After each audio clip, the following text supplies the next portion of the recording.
Yo, what's up, guys? This is Fiery Kobe bringing you an update on what's going on with COD Champs qualifiers.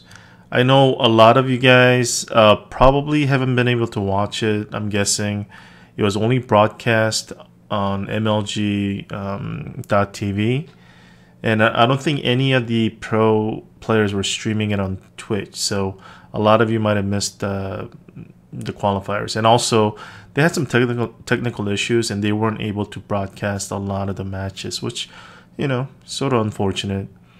Now, there were some concerns going into COD Champs because they were worried about DDoSers, people hitting people offline, or possibly people using hacks or hacked Xboxes to gain an advantage. So there were a lot of concerns. So let's start out with what happened in a nutshell. All the top 8 teams, top 8 seeds made it. So we have Complexity, CurseLv Vegas, TK, Optic Gaming, Envy, JustUs, Faze, and SB. They all made it through. So what that means is these 8 teams are qualified for the LAN regional qualifier on, I think, beginning of March, and it's going to take place in Florida, I think near Orlando. Now, there were some other pro teams that didn't make the qualifier, such as like Denial and Curse New York, but they'll have a second opportunity next weekend. Next Saturday, they're going to have the second qualifier, and 8 teams from the second qualifier will also make it to the regional line in Florida. So that'll bring the total up to 16. So once the 16 teams are locked in for the regional line, they're going to be playing obviously online, and I'm not sure it's going to be single elimination or it's going to be if you're going to have a losers bracket and whatnot. And the top 8 teams from that LAN event will be guaranteed to make it to COD Championships.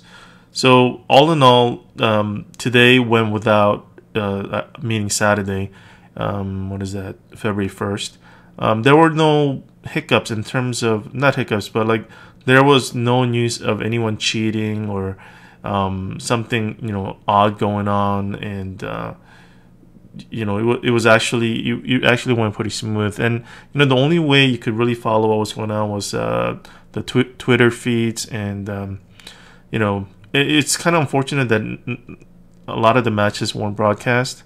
But if you guys do want to catch some of the action, you can go to obviously Major League Gaming YouTube site, and they have a lot of videos on there. Not all the matches, but a lot of the matches are up on their YouTube website, so you can check that out there.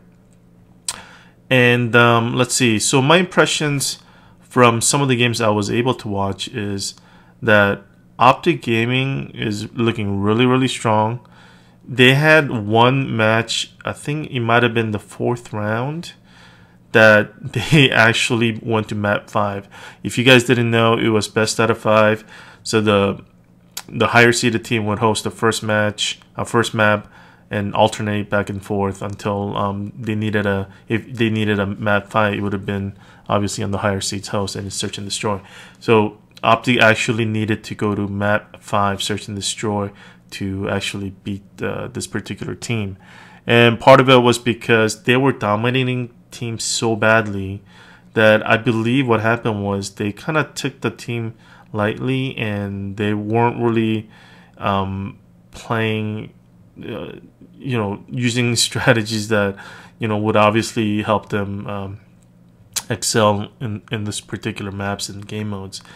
And it's understandable because, like, some of the games I saw Optic play, they were beating teams like on one side of domination by like 100 points, and it was just getting like almost out of hand. It was crazy, like how badly Optic was beating a lot of these teams, and so it's understandable. And then the last match to make the top 8 qualifier, they pretty much dominated. They beat Elevate 3-0.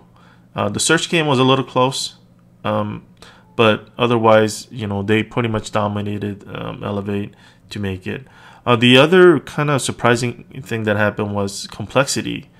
On their match to make the top 8 qualifier, they needed to go to map 5, search and destroy, and they were actually down, I believe, 3-0 in that match, and the momentum changer, I guess, was when it was a 1v3, and TP actually clutched that 1v3 search and destroy round to really change the momentum and help complexity come out of that qualifier. Like, it was crazy. I mean, that was one of the last matches of the night, and it was just you know, if complexity would not have made it, I'm sure they would have made it like the next Saturday, but still, I mean, that is just, wow, it was just kind of crazy.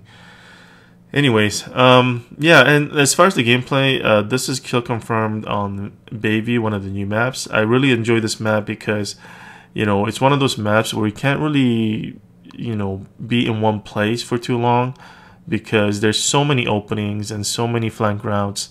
You know, you really got to be just on the move. And, you know, I didn't use the Maverick gun because, I don't know, you know, for me, I think the gun's just okay. It's not that great. And, you know, I prefer the Fad, actually. Fad is one of my favorite guns. I think I might have like over a 3 KD with this gun. The reason I like it so much is because it's a 4-shot kill at any range, silenced, and it has the fastest fire rate of any assault rifle. So, I mean, as you can see in the gameplay, I'm dropping people pretty quickly. And another reason is, you know, on my past videos, I told you guys that, you know, I usually play with teammates who are pretty far away from me geographically. So, you know, I don't get to play on very good connection. But this game I'm playing solo, and it was the first game I hopped on this morning. And it's just, it feels like a different game. Anyways, this is FieryKobe. Talk to you guys later. Bye.